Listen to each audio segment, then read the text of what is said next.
کہ احمد تھوڑی دیر آپ سے ذکر کے عنوان پر گفتگو کر رہا ہے۔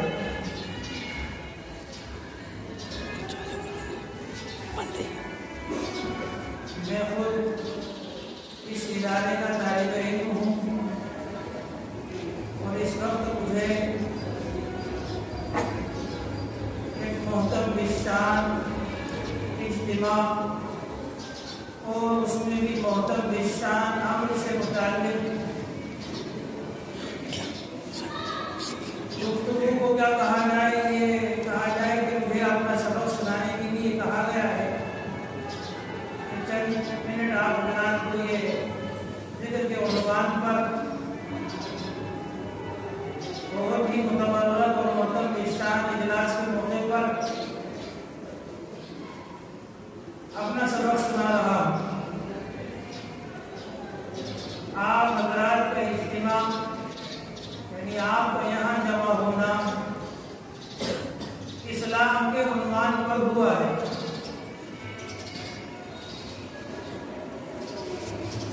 اسلام یہ ایک مخصوص لفظ ہے جو جسمانی اعتبار سے بھی استعمال کیا جاتا ہے اور روحانی اعتبار سے بھی استعمال کیا جاتا ہے۔ انبیاء نے بھی اس لفظ کو استعمال کیا ہے۔ قرآن مجید میں ہے ان اريد الا الاصلاح ما استطعت وما توفيقي الا بالله عليه توكلت واليه انيب۔ یہی لفظ انبیاء کے وارثین کے لیے بھی استعمال ہوتا رہا ہے اور ہمارے تمام بزرگ اسی جملے کو استعمال کرتے رہے ہیں کہ ہماری خواہش یہ ہے کہ جتنی ہم طاقت رکھتے ہیں اس طاقت کے وقت اصلاح کی ہر ممکن کوشش کر جائیں۔ ان اريد الا الاصلاح ما استطعت، جتنی میں طاقت رکھتا ہوں اتنی اصلاح کی کوشش کر رہا ہوں۔ وما توفیقی الا باللہ، اور جو کچھ بھی توفیق مجھے مل رہی ہے یہ اللہ کی طرف سے مل رہی ہے۔ علیہ توکلت، اسی پہ میں بھروسہ کر چکا ہوں۔ وإلیہ انیب، اور اسی کی طرف لوٹ کر مجھے جانا ہے۔ تو یہ مقدور بھر کوشش کی گئی ہے اصلاح کی۔ جسم میں جب کوئی پھوڑا، کوئی بنسی ہو جاتی ہے، کوئی زخم ہو جاتا ہے تو ڈاکٹر اس کی اصلاح کی ہر ممکن کوشش کرتے ہیں اور اس فاسد مادے کو دواؤں کے ذریعے سے، سیرپ کے ذریعے سے، انجیکشن کے ذریعے سے، اور آگے بڑھا جائے تو آپریشن کے ذریعے سے اس فاسد مادے کو اس جسم سے نکالنے کی ہر ممکن کوشش کرتے ہیں۔ اسلام کے معنی آتے ہیں سدھارنا، فاسد مادے کو نکالنا۔ جسم سے جس طریقے سے فاسد مادے کو نکالنے کو اصلاح کہا جاتا ہے، ایسے ہی روح کے اندر جو فاسد اور خراب مادے پیدا ہو جاتے ہیں اور بڑھنے لگ جاتے ہیں تو خاص طریقے سے اسے نکالنے کو اصلاح کہا جاتا ہے۔ آپ اور ہم مسجد شیخ زکریا میں خانقاہ قدسیہ کے اصلاحی پروگرام کے اندر اپنے روح کے فاسد مادے کو نکلوانے کے لیے جمع ہوئے ہیں۔ راستہ جو طے کیا جائے گا اور طے کرایا جائے گا جڑنے والے جانتے ہیں کہ کس طریقے سے وہ راستہ طے کرایا جاتا ہے۔ ہر آدمی یہ چاہے کہ میں تنہا خود ہی یہ راستہ طے کر لوں گا، تو حضرت مولانا شاہ احمد صاحب پرتاپ گڑھی کہا کرتے تھے، تنہا نہ چل سکو گے محبت کی راہ میں، تنہا نہ چل سکو گے محبت کی راہ میں چل رہا ہوں، آپ میرے ساتھ آئیے۔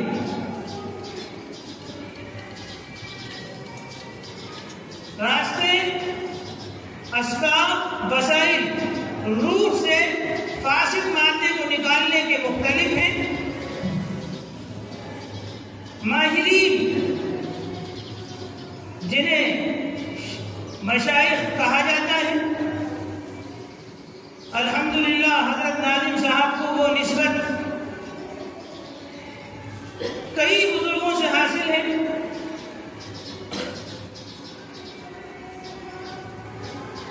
انہی طریقوں میں سے ایک طریقہ ہے اللہ کے ذکر کا۔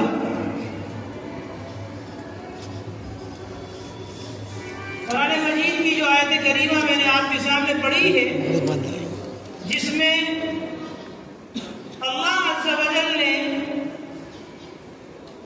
اسلام کا طریقہ ارشاد فرمایا،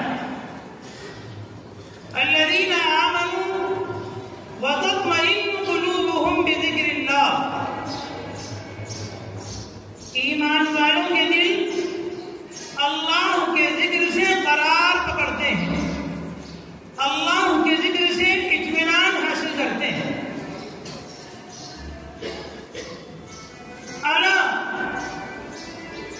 یاد رکھنا یہ بات، یہ لفظ اعلیٰ عربی میں متوجہ کرنے کے لیے آتا ہے، خوب غور سے سننے والی جو بات ہوتی ہے اس کے لیے قرآن مجید میں احادیث شریفہ میں اعلیٰ کا لفظ استعمال کیا ہے کئی جگہ پر۔ اعلیٰ بذکر اللہ تطمئن القلوب،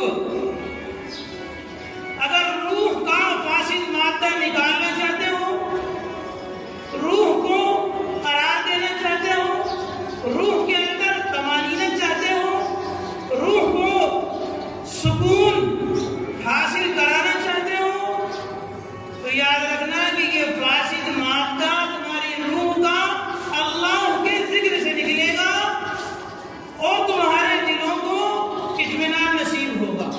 الا بذکر اللہ تطمئن القلوب، یاد رکھنا کہ اللہ ہی کے ذکر سے، یہاں کمال کی بات اور ہے کہ اللہ تعالیٰ نے جو روح کے اطمینان کے لیے، روح کے قرار کے لیے، روح کے سکون کے لیے جو دعائیں بیان فرمائی ہیں قرآن مجید میں اور حضور اکرم صلی اللہ علیہ وسلم نے احادیث شریفہ میں، ان سب کی طرف نظر رکھیے اور یہاں قرآن مجید کی اس آیت پر غور کریں۔ اللہ عز و جل یوں کہتا ہے، الا بذکر اللہ تطمئن القلوب، یاد رکھنا اللہ ہی کے ذکر سے قلوب اطمینان حاصل کر سکتے ہیں۔ ظاہر ہے کہ ہمارے جسم پر کوئی گھوڑا ہو جائے، کوئی گھمسی ہو جائے، ہوتی یہاں ہے لیکن سارا جسم بے چین رہتا ہے، اسے قرار نہیں رہتا۔ پاؤں کے ناخن میں ذرا سی لگ جائے اسے چین نہیں رہتا، وہ بے قرار، پورا جسم بے قرار رہتا ہے، بات کرنے کو جی نہیں چاہتا، کسی جگہ بیٹھنے کو جی نہیں چاہتا، بس وہ یہ چاہتا ہے کہ میرا یہ زخم کسی طریقے سے ٹھیک ہو جائے، یہ کسر اور یہ جو درد میں محسوس کر رہا ہوں اس کی بے چینی سے مجھے نجات مل جائے۔ اسی طرح کاش وہ احساس جو اس خانقاہ کا مقصد ہے کہ روح کے اندر جو فاسد مادہ انسان میں پیدا ہو جاتا ہے، اس فاسد مادے کا جو درد، جو روح بے قراری کے اعتبار سے محسوس کر رہی ہوتی ہے، وہ ہمیں محسوس ہو جائے، تو پھر جسم کے علاج سے زیادہ ہم ضرورت محسوس کریں گے کہ ہم اپنی روح کا علاج کریں۔ اور یہ اللہ کا ذکر اتنا اہم ہے کہ آپ انسان کی پیدائش سے لے کر انسان کی وفات تک بھی غور کریں تو آپ کو سب چیزیں چھوٹتی ہوئی نظر آئیں گی، لیکن اللہ کا ذکر ہر حال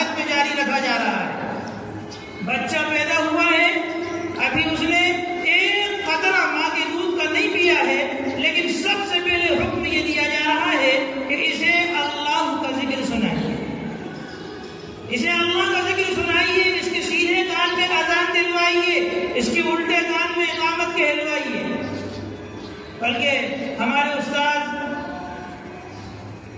حضرت مولانا مفتی سعید احمد صاحب پالنپوری نور اللہ مرقدہ تو یوں فرمایا کرتے تھے کہ آج کل آپریشن کا زمانہ چل رہا ہے، بچے کو آپریشن کے بعد NICU میں رکھ دیتے ہیں، تو اگر ماں ولادت کے بعد ہوش و حواس رکھتی ہے تو وہ کسی حافظ صاحب کے یا امام صاحب کے یا کسی بڑے کے آنے کا انتظار نہ کرے، وہ خود اپنے بچے کے کان میں اذان پڑھ دے، وہ خود اپنے بچے کے کان میں اذان پڑھ دے۔ کیوں؟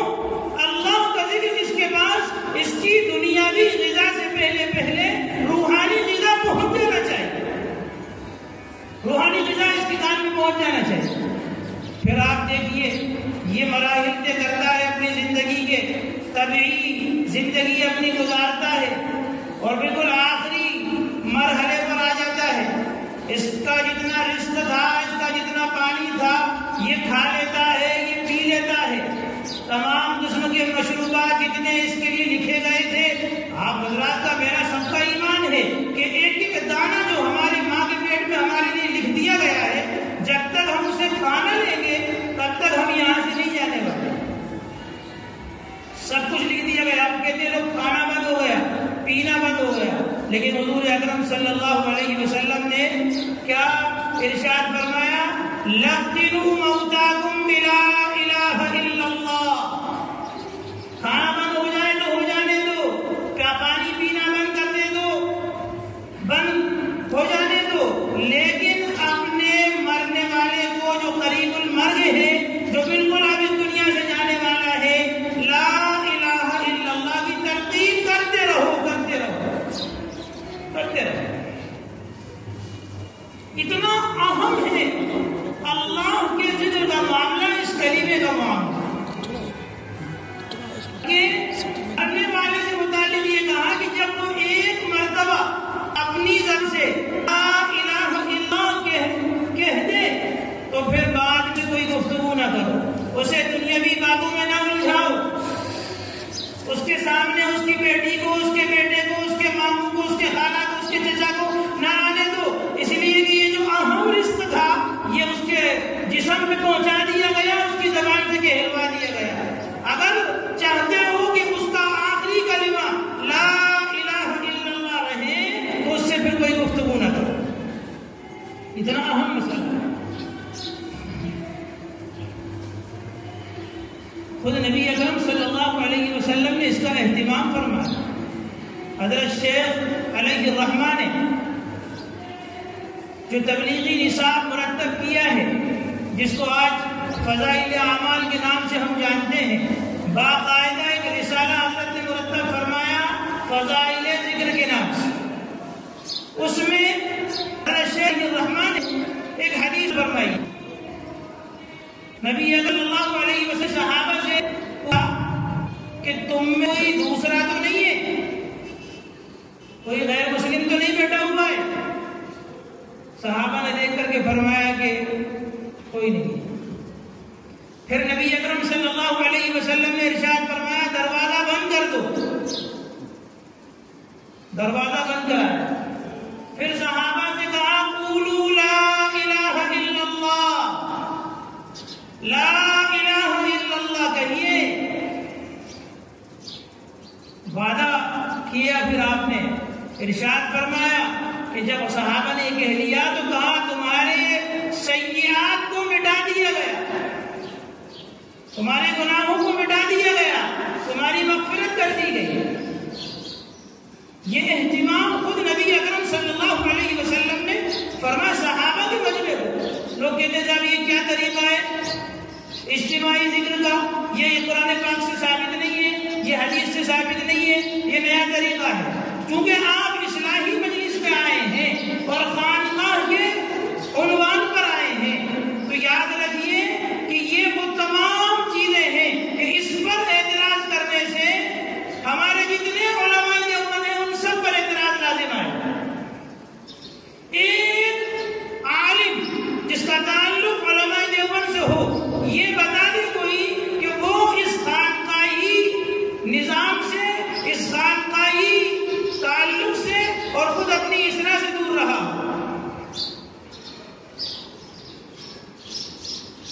بلکہ وہ جو روایت عام طور پر بیان کی جاتی ہے کہ لا یشقی جلیسہم، یہ ایسی جماعت ہے کہ حفتہم الملائکہ وغشیتہم الرحمہ، کہ ان کو فرشتے گھیر لیتے ہیں، ان کے اوپر رحمت برسائی جاتی ہے۔